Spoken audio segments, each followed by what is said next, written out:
Françaises, Français de Nouvelle-Calédonie, mes chers compatriotes. Le dimanche 4 octobre, vous déciderez de votre destin et de celui de vos enfants. Que le non l'emporte de nouveau et vous conforterez une fois de plus, et comme vous l'avez fait durant tous les scrutins depuis 1958, l'appartenance de la Nouvelle-Calédonie à la France.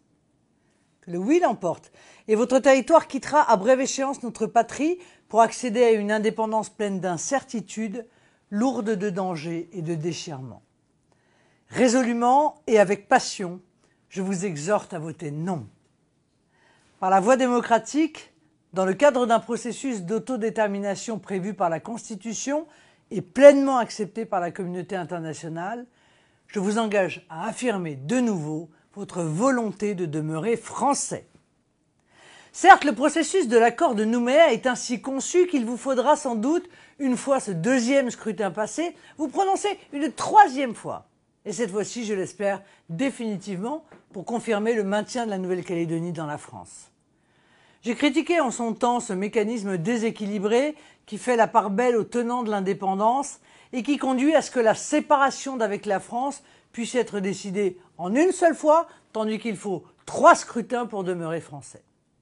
Mais l'accord de Nouméa a désormais valeur constitutionnelle et il faut le respecter jusqu'à son terme. C'est ce que l'on appelle l'état de droit. Votre vote du 4 octobre est donc décisif. Je vous conjure de ne pas céder à l'idée d'une indépendance déraisonnable et donc de ne pas rompre avec ce destin français qui doit demeurer le vôtre. Qui peut sérieusement croire qu'un État de 300 000 habitants pourrait résister bien longtemps à l'appétit de ses très puissants voisins qui ne manqueront pas, une fois la France partie, d'user de tous leurs moyens pour mettre la main sur vos richesses géologiques et maritimes sans aucune volonté d'en partager les fruits avec vous.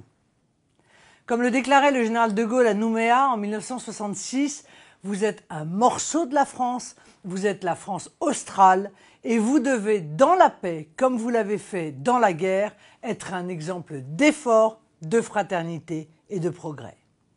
Premier Français rallié à la France libre, votre place est en effet d'abord, toujours et encore dans la France. Même si les gouvernants du moment se désintéressent du destin de la Nouvelle-Calédonie, comme d'ailleurs de l'outre-mer en général, vous devez vous persuader qu'ils finiront par être remplacés, le moment venu, par des responsables décidés à reconnaître à tous nos territoires d'outre-mer, et d'abord à la Nouvelle-Calédonie, la place et l'importance qu'ils méritent au sein de la France. J'ai pour ma part une grande ambition pour la France et pour tous ces territoires ultramarins. Cette ambition, ces projets, je ne conçois pas de les mettre en œuvre sans la Nouvelle-Calédonie dans la France. Je suis évidemment sensible à l'affirmation du respect des identités locales, à la défense de l'environnement et du patrimoine culturel, à la volonté de mettre fin aux excès de la mondialisation, notamment par une économie davantage tournée vers le localisme, pour préserver un mode de vie traditionnel librement choisi. Ce sont des valeurs et des projets que je défends pour la France entière. Et pour bien connaître la Nouvelle-Calédonie, je sais que ce sont des valeurs auxquelles tous les Calédoniens adhèrent.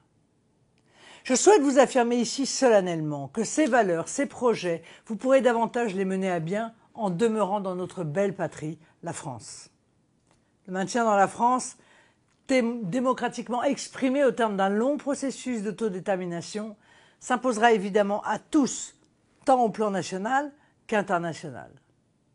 Si donc le 4 octobre prochain, vous confirmez votre maintien dans la France, vous pourrez compter sur moi pour vous proposer en 2022 un nouveau statut de la Nouvelle-Calédonie au sein de la République française.